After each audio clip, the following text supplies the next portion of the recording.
Yayamanwa. Ela pensa que é bom ir ver o tanto de mana que esse corpo tem. Em seguida ela se concentra fechando os olhos. Ela de repente abre os olhos e pensa como isso é impossível, e questiona como há 5 círculos de mana dormindo nesse corpo minúsculo. E quando ela tinha essa idade ela estava apenas no 2º círculo antes de se tornar uma bruxa. O rosto dela brilha de alegria enquanto diz que esse corpo tem habilidade de um nível gênio. Ela toda contente pensa se ela deve conquistar o continente. Ela estipulou a ousada meta de conquistar o continente. Puxando ela para a realidade, a empregada diz que ela nem chora quando está trocando de fralda. A protagonista emburrada diz que agora ela é uma recém-nascida que nem pode falar apropriadamente. A empregada diz que a protagonista é incrivelmente madura. A protagonista corando coloca as mãos na cara e diz que se uma bruxa pudesse morrer por constrangimento, ela já teria morrido. A empregada trocando ela pergunta se elas devem dar um passeio e naquele lugar que elas estão, já que é seguro, que será bom ir lá fora só quando estiver seguro. Ela sorrir para a protagonista, enquanto a protagonista diz que não entende de qual terra ela é princesa, mas ainda ela é parte da família imperial, e quem poderia machucar ela? Não sei, também estou curiosa.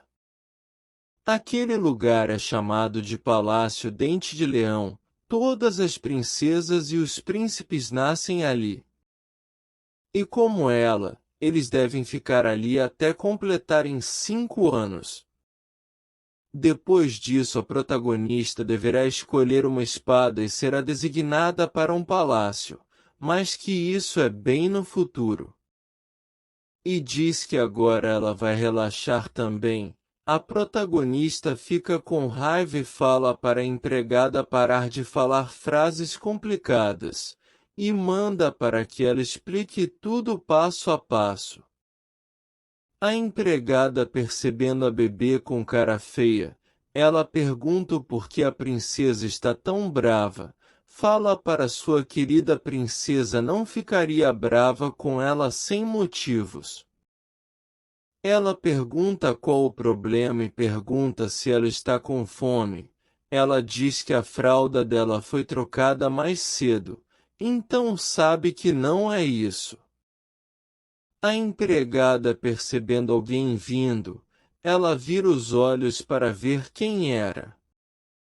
Ela começa a suar de maneira nervosa. Gaguejando ela começa a saudar ao Vossa Majestade. A protagonista, olhando para a empregada, se pergunta se é o imperador. Em seguida mostra o imperador, um homem lindo, com cabelo grande e prateado. A protagonista se pergunta se ele é um espadachim mágico. Ela diz que aquela beleza, ela fala que já viu este rosto muitas vezes antes. Ela diz que deve estar ficando velha e se pergunta onde foi que ela o viu. Se questionando se ele é realmente humano, ela diz que nunca sentiu uma aura tão intensa de alguém que não fosse um dragão. O imperador, olhando para a protagonista, diz que ela tem olhos vermelhos e cabelo prateado. A empregada diz que sim, e que ela puxou ao antigo imperador, e acha que o sangue da protagonista é o mais próximo à linhagem sanguínea imperial, e continua dizendo que ela tem uma grande semelhança com o Grande Esquina. A protagonista diz: espera aí, o Esquina? Ela se pergunta se é aquele dragão do norte com quem ela não tem uma boa relação. Ela continua se perguntando por que o nome daquele velhote está sendo mencionado. O imperador, depois de ouvir a empregada falando, se pergunta se ela falou do dragão. Ele diz que então ele deve checar. Ele aproximou sua mão enquanto lançava uma magia na protagonista, o que faz ela sentir dor. Ela se pergunta o que esse babaca está fazendo. Ela morde a mão dele, o chamando de desgraçado. Ele, olhando para ela, o mordendo, pergunta se ela está sendo babado. A empregada nervosa pede para que ele pare, por favor. Ela diz que a princesa cometeu um erro porque ainda é um bebê e que por favor a perdoe. Encarando a sua mão que foi mordida, ele diz que uma criança que morde em vez de chorar é engraçado. A protagonista, com raiva, pergunta o que ele está olhando. O imperador diz que ela vai conseguir escolher uma espada neste nível. A empregada, desesperada, diz que ela ainda é muito jovem e que nem fez seu primeiro aniversário ainda. Ele diz que a protagonista conseguiu afastar a força dele. A protagonista se pergunta que se ele está falando sério. Então ele diz: viu? A princesa concorda. A protagonista diz que concorda não. Ele diz que o nome dela vai ser Leona. Ele diz que vai continuar observando ela e se seus dentes se tornarão dentes de leão, o rei das bestas, ou de uma outra criatura trivial.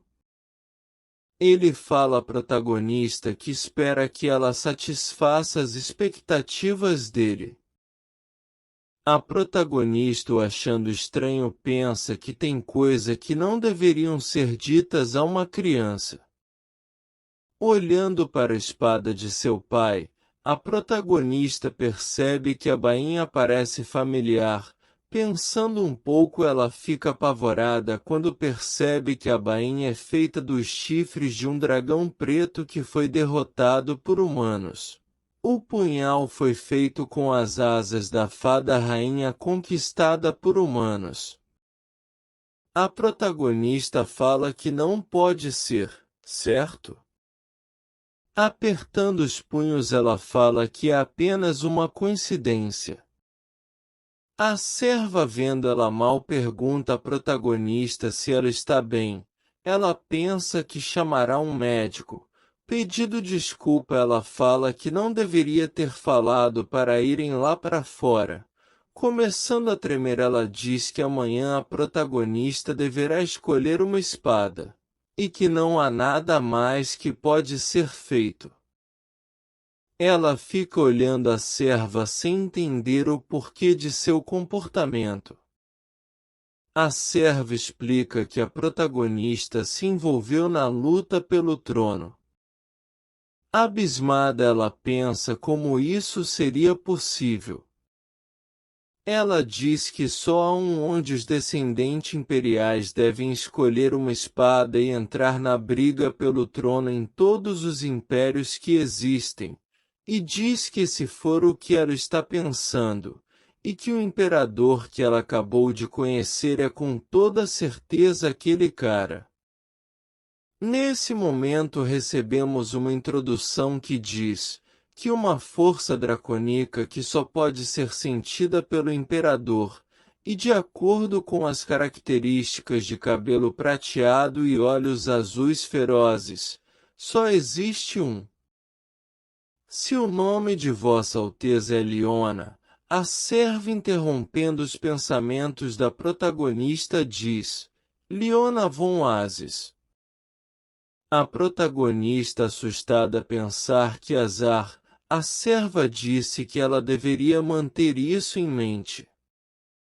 Ela, com raiva, pensa quais são as chances de ela renascer como a filha do humano que tentou devívila. Suando frio, ela diz que está com problemas. O império do imperador Aziz. Um homem que foi repassado por sangue de dragão e transcendeu as leis da natureza.